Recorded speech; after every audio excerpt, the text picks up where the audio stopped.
Good evening అండి. మధ్యాహ్నంగా మినపప్పు ఒక గ్లాస్ నానబెట్టాను. 2 గ్లాస్ రవ్వ నానబెట్టాను. నానబెట్టడానికి ప్రాసెస్ ఫస్ట్ 2 టైమ్స్ మినపప్పు తెల్లగా పాలొచ్చే వరకు కడిగాను.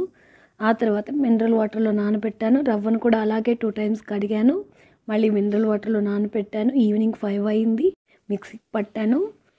మినపప్పుని పలుగ్గా రుబ్బాను. పలుగ్గా రుబ్బితే మనకి ఎక్కువ ప్రోటీన్ ఒక ఇడ్లీలోనే వస్తుందండి.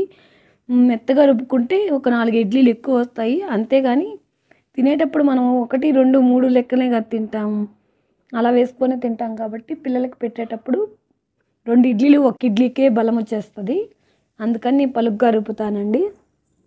అందుకే నేను దాన్ని గ్రైండర్‌కి వేయను ఎప్పుడు. ఈ గ్రైండర్‌కేస్తే ఇంకా ఒదిగి ఎక్కువైపోతుందండి. అందుకని ఈ ఇడ్లీ మాత్రం మిక్సీకి పట్టేసుకుంటాను.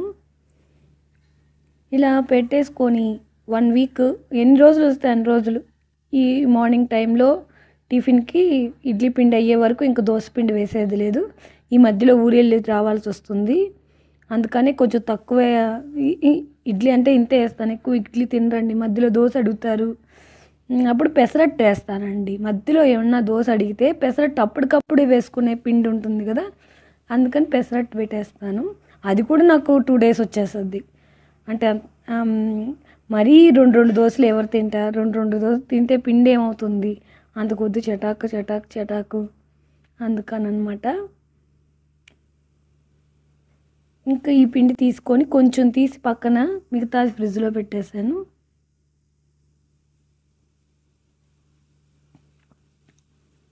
ఇంకా అంతే. అంతేనండి. బాయ్.